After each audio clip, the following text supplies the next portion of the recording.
Our channel Sanju Praveen official. మీలో ఎవరైనా మన ఛానల్కి ఫస్ట్ టైం వచ్చింటే please do subscribe to our channel. So ఇప్పుడైతే మేము డే 2 పూజ చేసుకుంటున్నాం ఇంట్లో. లాస్ట్ వీడియోలో నేను చెప్పిన కదా, ఫస్ట్ టైం మేము మా ఇంట్లో దేవుణ్ణి పెట్టుకుంటున్నామని. దేవుణ్ణి పెట్టుకోవడం అంటే ఆషామాషి కాదు. అన్ని ఎప్పుడు నీట్ అండ్ క్లీన్గా ఉండాలి, ప్రతి ఒక్కటి కూడా మంచిగా పెట్టాలి. ఇట్లా దేవుణ్ణి పెట్టడం నా వంతు అయితే, క్లీనింగ్ ఇవన్నీ మా హస్బెండ్ వంతు, అతని డిపార్ట్మెంట్ అదంతా.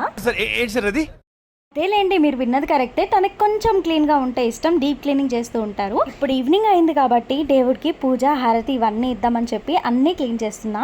ఇంకా మార్నింగ్ పెట్టిన ఫ్లవర్స్ ఉంటాయి కదా, ఆ ఫ్లవర్స్ అన్నీ తీసేసి అంతా క్లీన్ చేసి మంచిగా దేవుడికి పూజ చేద్దాము అని అనుకుంటున్నా. మ్యాక్సిమం నేను ఆఫీస్ నుంచి ఇంటికి రాగానే డైరెక్ట్ ఫ్రెష్ అప్ అయిపోయి దేవుడికి హారతి ఇంకా పూజ చేసేస్తా. మార్నింగ్ ఏదైనా స్వీట్ పాయసం అట్లాంటివి ఏవైనా చేసేసి పెట్టేస్తా. వినాయకుడిని పెడతా అంటే ఫస్ట్ మా హస్బెండ్ వద్దన్నారు. మళ్ళీ ఒక డే అయిన తర్వాత ఎప్పటికీ ఇలానే ఉంచొచ్చు కదా ఇంట్లో దేవుడిని అన్నాడు. ఏంటి అని అన్నా. ప్రతిరోజు బద్ధకంతో ఇంట్లో ఏం పని చేయట్లేవు, అదే దేవుడు ఉంటే కరెక్ట్గా టైంకి ఇల్లంతా క్లీన్ చేసుకొని ఒక మంచి వైబ్ని తీసుకొస్తున్నావు కదా, అందుకే అని అన్నాడు. నేనైతే షాక్ అయిపోయా.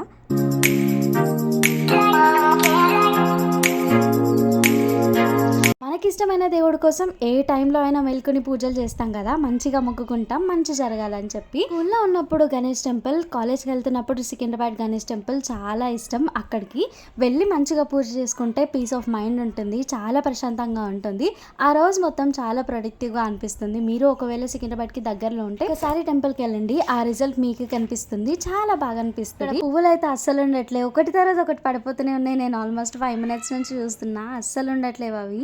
నిన్న ఈవినింగ్ ఆల్రెడీ షార్ట్ చూసారు కదా, డే 5 మేము గణేష్ టెంపుల్కి వెళ్ళి పింగిల్ తీసాము. దేవుడికి క్షమించండి ఏదైనా తప్పులు చేస్తే అని చెప్పి మొక్కుకున్నాం కూడా దేవుడిని. బేసిక్గా మన ఇండ్లలో ఎప్పుడైనా సరే ఏదైనా శుభకార్యం జరగాలంటే ఫస్ట్ మనం దేవుడిని పూజించాలి అని అనుకుంటే వినాయకుడి దగ్గరికి వెళ్తాం కదా. విఘ్నాలన్నీ ఏవి కూడా మనకి ఆటంకాలు రాకుండా హ్యాపీగా ఆ పని జరిగిపోవాలని దేవుడికి పూజ చేస్తూ ఉంటాం కదా. ఎంత చిన్న శుభకార్యమైనా ఎంత పెద్ద శుభకార్యమైనా అన్ని దేవుళ్ళ కంటే ఫస్ట్ పూజలు అందుకునేది మన విఘ్నేశ్వరుడే కదా.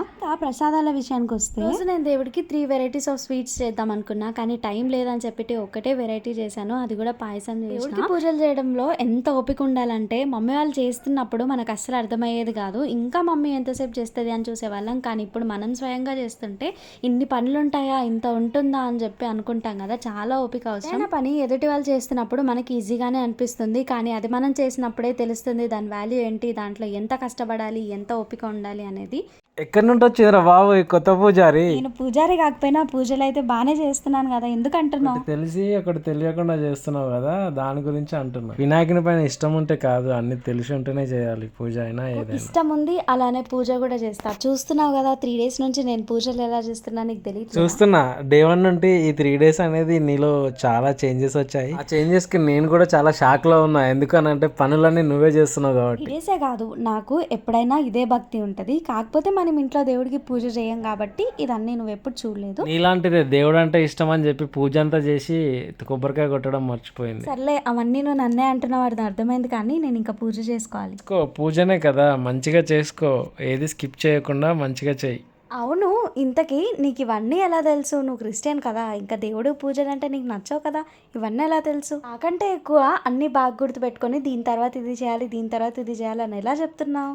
అదేలా అంటావా? చిన్నప్పుడు మా స్కూల్లో ఎవ్రీ ఇయర్ వినాయకుడిని పెట్టుకునే వాళ్ళం. వినాయకుని దగ్గర జరిగే పూజలు అనేది ప్రతి ఒక్కటి నేను అబ్జర్వ్ చేసేవాడిని, అంటే దేనికి ఏం చేస్తారు, ఎట్లా చేస్తారు అనేది. సో అందుకని చెప్పి నాకు ఐడియా ఉంది. ఓహో, నువ్వు స్కూల్లో చదువుకున్నప్పుడు ఏం చేసావో అవన్నీ గుర్తున్నాయి, మెయిన్గా ఈ పూజలో ఏం చేసామో కూడా గుర్తున్నాయా? చాలా గ్రేట్. అట్లుంటుంది మళ్ళీ మనం అంటే.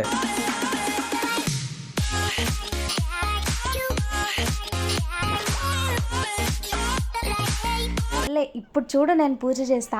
పూజలో ఫస్ట్ పాట పాడాలి కదా, పాట పాడేస్తా, వినేసే.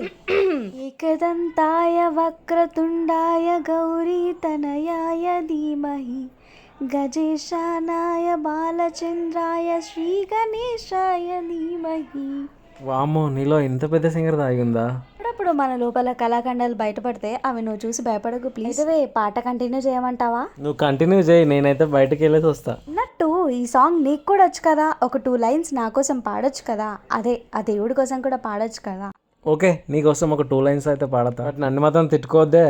ఏకదంతాయ వక్రతుండాయ గౌరీ తనయాయ ధీమహి గజేశానాయ బాలచంద్రాయ శ్రీగణేశాయ ధీమహి ఏకదంతాయ వక్రతుండాయ గౌరీతనయాయ ధీమహి గజేశానాయ బాలచంద్రాయ శ్రీగణేశాయ ధీమహి.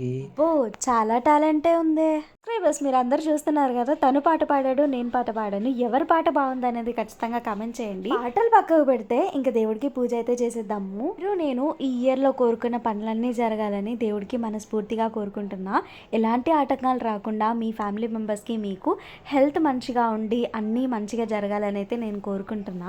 హారతి ఇచ్చిన తర్వాత కొన్ని పాటలు పాడి దేవుడి దగ్గర మంచిగా కూర్చున్నాను. కాసేపు ప్రశాంతంగా దేవుడి దగ్గర కూర్చుంటే మన మనసులో బాధలన్నీ పోతాయని అనిపిస్తుంది కదా. నాకు నచ్చిన దేవుడితో మనకున్న కష్టాలని చెప్పుకుంటే నిజంగా మనసులో ఉన్న బాధంతా తగ్గిపోతుంది అని నాకు అనిపిస్తుంది.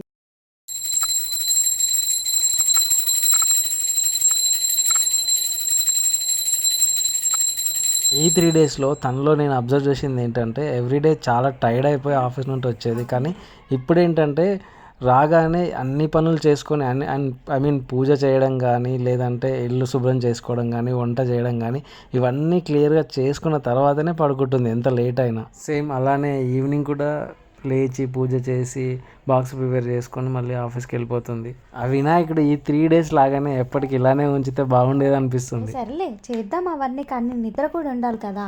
ఎప్పుడు అంటూ ఉంటావు నిద్ర ఉంటేనే మనిషి హెల్తీగా ఉంటారు. నైట్ షిఫ్ట్ అయిపోయిన తర్వాత నేను ఎలా ఉంటాను అనేది నువ్వే చూస్తావు. అప్పుడు మళ్ళీ వ్లాగ్ చేసి మన సబ్స్క్రైబర్స్ అందరికీ నువ్వే చెప్తావు. అట్లుంటది మరి. ఇంకా చిన్నగా పూజ చేసుకున్న తర్వాత ఆఫీస్కి అయితే వెళ్ళిపోతున్నా.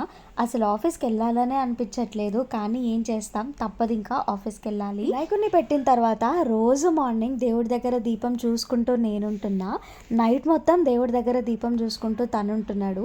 అసలు ఎప్పుడు కూడా నైట్లో మెలకువగా ఉండాలంటే చాలా కష్టం.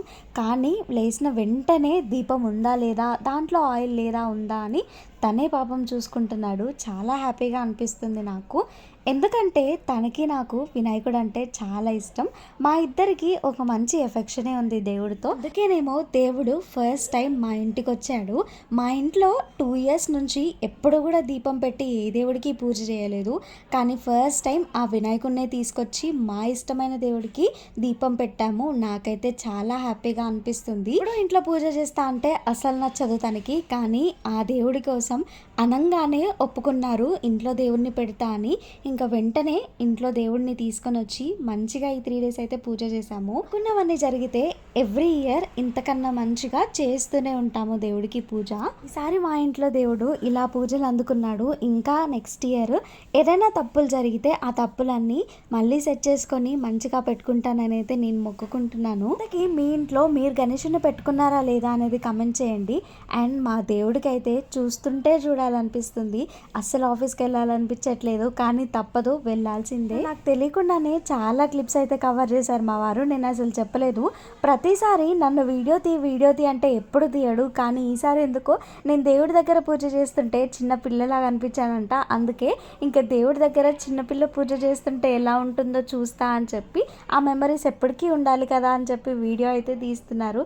నాకైతే చాలా హ్యాపీగా అనిపించింది. సరే మా ఇద్దరికి ఒకే విషయంలో గొడవ వస్తుంది. తనకి బొట్టు పెట్టుకోవడం అంటే నచ్చదు, నేనేమో బొట్టు పెట్టుకోవాలి అని అంట. ఒకరు చెప్పింది ఒకరు వినడంలో అస్సలు తప్పలేదు అని మా అభిప్రాయం. ఒకసారి తను చెప్పింది వింటా, ఒకసారి నేను చెప్పింది చేస్తాము. 2024లో జరుపుకున్న వినాయక చవితిని అస్సలకి మర్చిపోము లైఫ్లో, ఎందుకంటే ఇది మా మొదటి పండుగ కాబట్టి. సో మీకు ఈ వీడియో ఎలా నచ్చిందో ఖచ్చితంగా సబ్స్క్రైబ్ చేసి కమెంట్లో చెప్పండి. అండ్ మీరు కనుక మన ఛానల్కి ఫస్ట్ టైం వచ్చింటే please do support us and subscribe to our channel. మళ్ళీ ఇంకో వీడియోతో మీ ముందు ఉంటాను. బాయ్.